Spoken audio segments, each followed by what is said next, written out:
ये कौन सा देश है? तो अप्रोच लगाओ। मतलब आप हमेशा देखो, आप मैं एक बेईमान आदमी हूं, आप मेरे को जान गए कि ये बेईमान आदमी है, लेकिन यार इसकी अप्रोच बहुत है यार। तो क्या आप नहीं चाहते हुए भी मेरा सम्मान करते हो?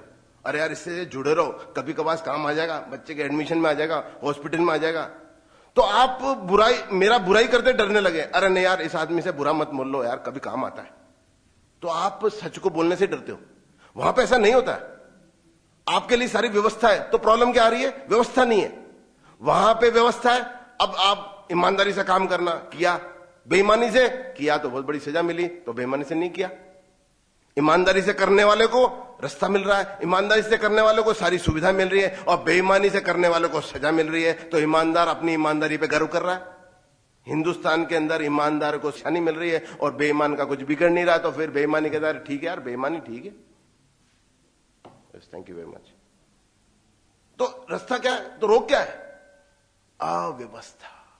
रोग वो नहीं है, भ्रष्टाचार नहीं है, चोरी नहीं है। चोरी क्यों? देखो मैं दे रहा हूं टैक्स, मेरे को शिक्षा दे रहे हो क्या आप? बच्चे को एडमिशन दे रहे हो क्या मेरे कॉलेज में? अरे नहीं साहब, तो फिर क्या का टैक्स? वो दिए साहब, शादी में बुलाया 5,000 आदमियों को, पर प्लेट 14% के साथ वेट भी दिया साहब, ये दिया। गार्डन बुक किया 3 लाख रुपए का, उसके ऊपर सर्विस टैक्स भी दिया सर, और उस पर सेज भी दिया 0.3%, सब कुछ दिया। वो सब वो हॉस्पिटल में जाना है, अरे साहब वो तो अपनी जान पहचान नहीं है। तो फिर काहे के दिलवा रहे हो यार टैक्स वैक्स? देखो एक तरफा नहीं चलेगा। तो प्रॉब्लम क्या है? रोग क्या है? रोग है अव्यवस्था। वहां पे व्यवस्था है, बेईमान को सजा है, ईमानदार को व्यवस्था है, तो बेईमान का बेईमानी करता डरता है। और उसके लिए देश टैक्स लेता है और हर आदमी टैक्स देता है, और टैक्स नहीं देने वाले को सजा मिलती है, और टैक्स देने वाले को साधन मिलते हैं। तो फिर टैक्स देने से क्या परेशानी है? अरे साहब क्या है कि ना विदेशों में भ्रष्टाचार नहीं है। अरे क्यों नहीं है वो तो बताओ। आप सरकारी कर्मचारी हो, आपको 10 से 5 आना है, ठीक है सर। मोबाइल काम में नहीं लेना, 10 से 5, अच्छा सर। बीच में कोई आपसे मिलने नहीं आ सकता है, अच्छा साहब। आपको दो आधा घंटे के ब्रेक मिलेंगे, अच्छा सर। आप ब्रेक में किसी से बात कर सकते हो, ठीक है साहब। लेकिन तो आप वहां पे ऐसा नहीं करते और यहां पे करते हो, तो प्रॉब्लम क्या है? प्रॉब्लम यही कि व्यवस्था नहीं है। तो व्यवस्था कौन देगा? तो मूल प्रॉब्लम रोग क्या है? रोग ये नहीं है कि भ्रष्टाचार है। रोग भ्रष्टाचार वहां क्यों नहीं है? आपको नौकरी करना साहब, मोबाइल काम में नहीं लेना, ये सब ठीक है।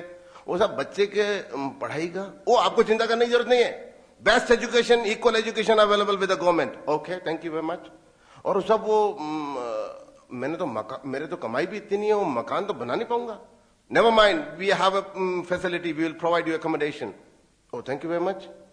और सब वो बाय द वे मेरी तबीयत खराब हो गई और नौकरी छूट गई तो क्या होगा? अब घबराने की जरूरत नहीं है, हमारे पास में बेनिफिट सर्विसेज हैं, वेरी गुड। वो सब मैंने तो शादी भी नहीं की और मैं बुढ़ापे के अंदर रिटायरमेंट में मैं कैसे गुजारा करूंगा? उसके लिए जरूरत नहीं है परेशान होने की। हम नेशनल इंश्योरेंस कंट्रीब्यूशन लेते हैं, हम आपका पेंशन हम लोग देंगे और हम आपकी केयर सर्विसेज के द्वारा केयर करवाएंगे।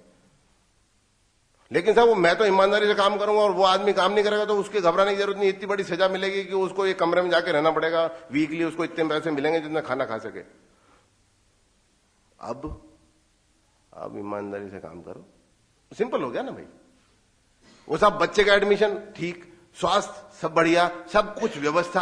अब बेईमानी करके देख तो फिर तेरे कमरे दे देंगे। तेरी 100 करोड़ की संपत्ति 1000 रुपए की बेईमानी पे वहां चल जाएगी, क्योंकि 1000 रुपए बेईमानी नहीं है, 1000 रुपए देशद्रोह है। जो देश उस टैक्स जो कलेक्ट कर रहा है उससे समान शिक्षा, समान स्वास्थ्य, समान सुविधा, बुजुर्गों को संभाल, सब कुछ दे रहा है। और वो आप चोरी करोगे, तुम्हारे ऐसी तैसी कैसे करके देखो सही, तो फिर जो आदमी करता है वो मरता है, तो दूसरा करता नहीं है, करता डरता है। भय भी तो हो ना प्रीति, भय नहीं होगा तो काम नहीं होगा, तो भय करा दिया। इसका मतलब ये नहीं कि चलता रास्ता भय खा रहा है। सारी व्यवस्था, तो क्या अपन ये मान सकते हैं कि रोग भ्रष्टाचार है? नहीं है, तो रोग अव्यवस्था है। अब अव्यवस्था क्यों है? देखो ये तो हुआ रोग, अब कारण क्या है? इस अव्यवस्था का कारण क्या है? कारण ये कि जो लोग व्यवस्था में हैं बनाने वाले, वो लोग अकुशल हैं। तो क्या वो कारण है? नहीं, वो कारण नहीं है। वो एक कारण है, लेकिन वो वहां तक गए क्यों? किसने भेजा?